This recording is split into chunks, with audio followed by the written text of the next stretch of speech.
2 years ago, I wrote an article with the same title as this one, Confessions of a White Male CEO, but with an emphasis on my missed opportunities related to gender diversity and inclusion.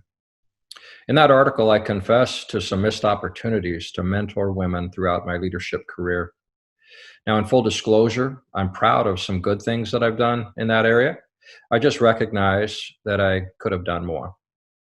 And I wrote with the purpose of recommitting myself to better mentoring and diversity efforts within my sphere of influence and to increase awareness within the credit union community about that important topic. And so it is as I write this second article related to the same broad topic, but this time more specific to racial and ethnic diversity. On almost any societal topic, it's easy to see the world through a negative lens without properly accounting for the steps toward progress that have been made. This is true with regard to quality of life, health issues, economics, war and peace, poverty, and certainly issues pertaining to diversity, equity, and inclusion, and racism.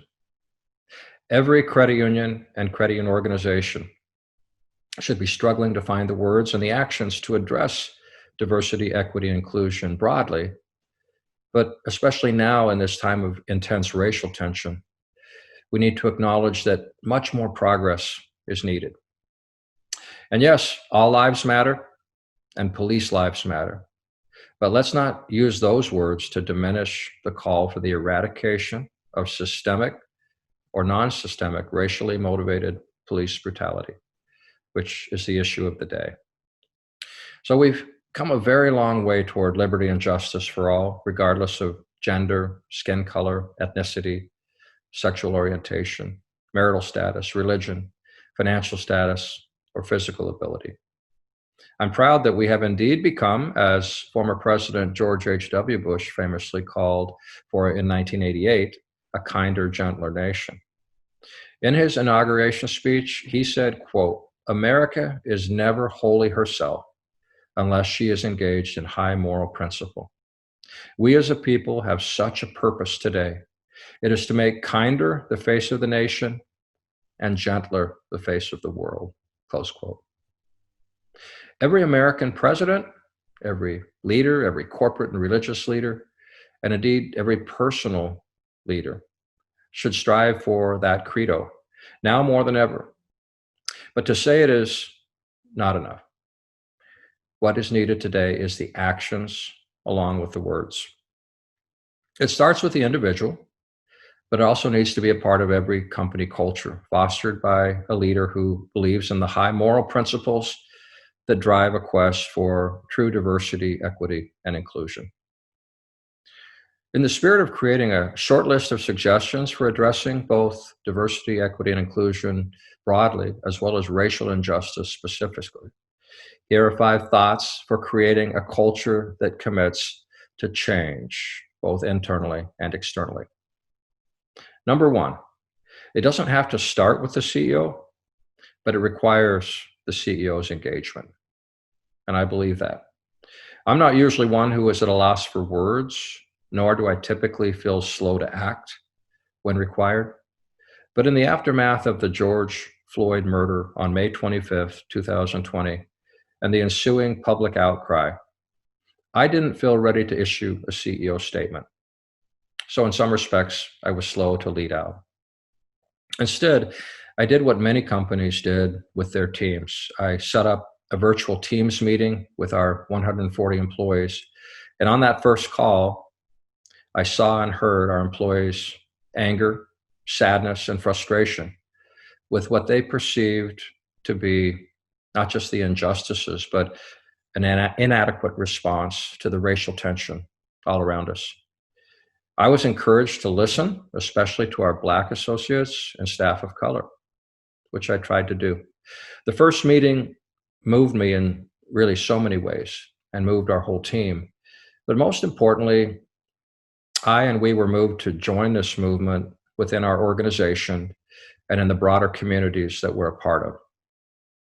We formed a diversity, equity, and inclusion impact team and selected a leader who established himself as a passionate champion for the team.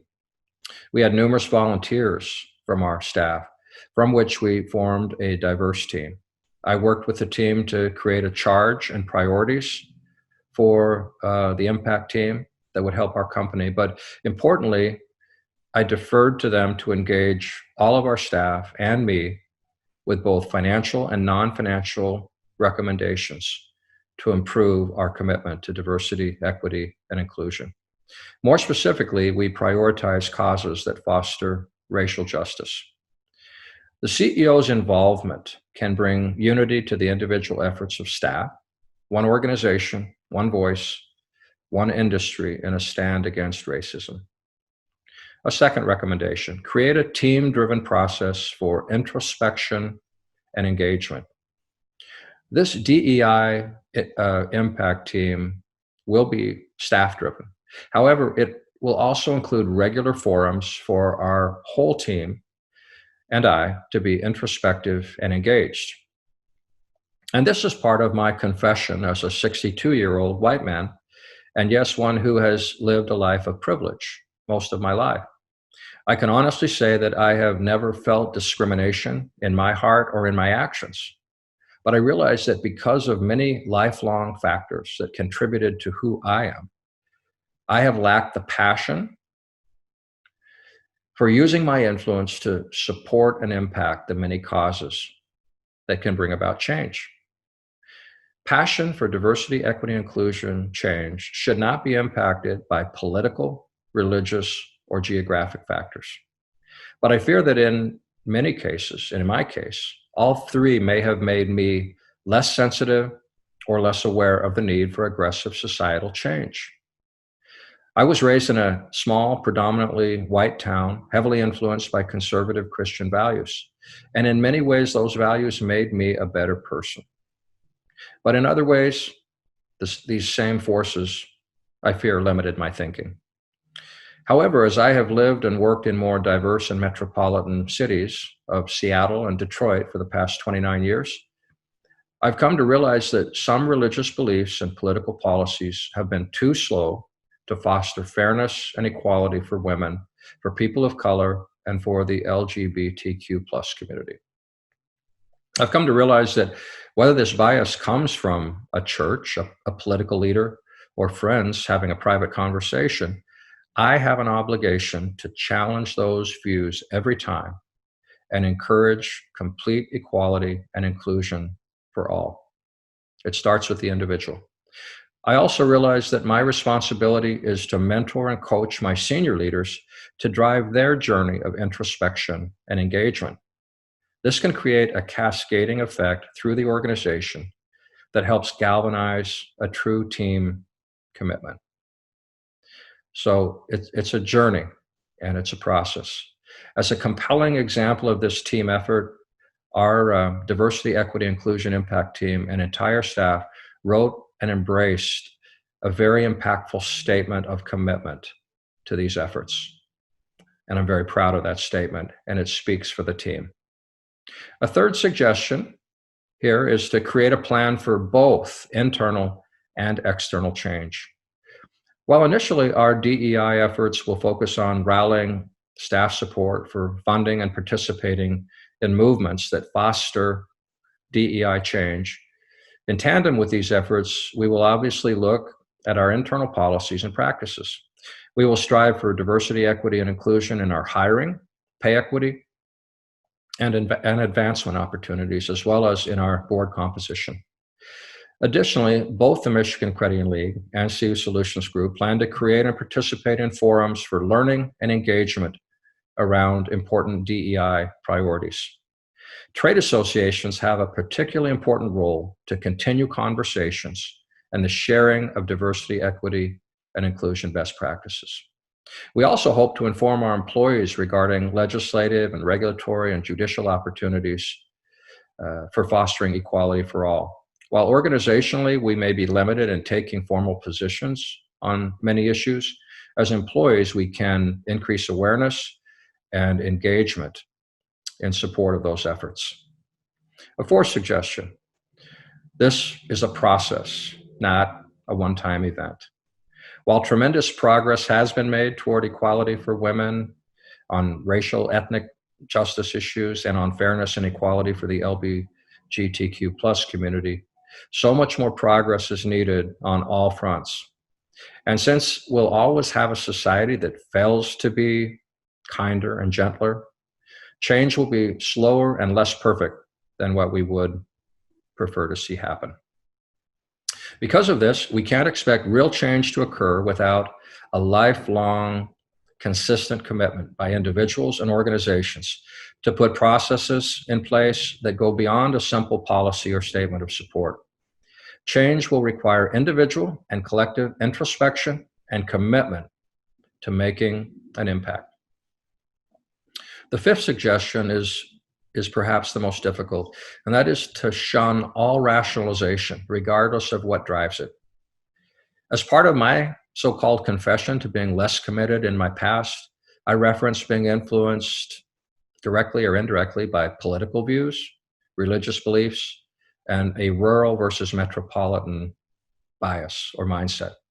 These are the elephant in the room issues when we work toward the policies and organizational commitments in boardrooms and in management teams and in organizations that will truly drive change. The reason that politics and religion are such taboo topics is that it can be very difficult to disagree respectfully and with tolerance and to be introspective. But when working toward a complete commitment to diversity, equity, and inclusion, we need to check all biases at the door, regardless of where they come from. Words do matter, but at the end of the day, actions matter far more.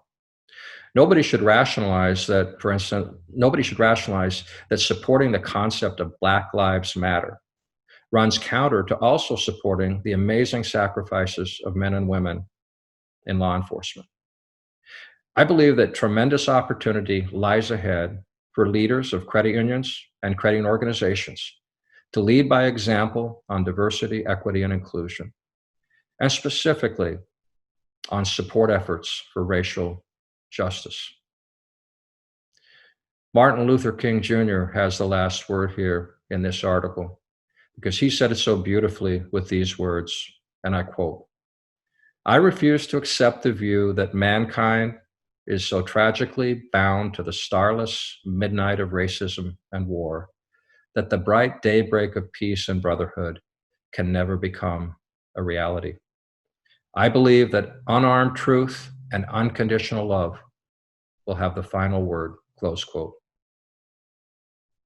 I hope that these recommendations can be helpful to us as leaders and employees who all have to individually and collectively drive change for diversity, equity, and inclusion in our organizations and in our broader society.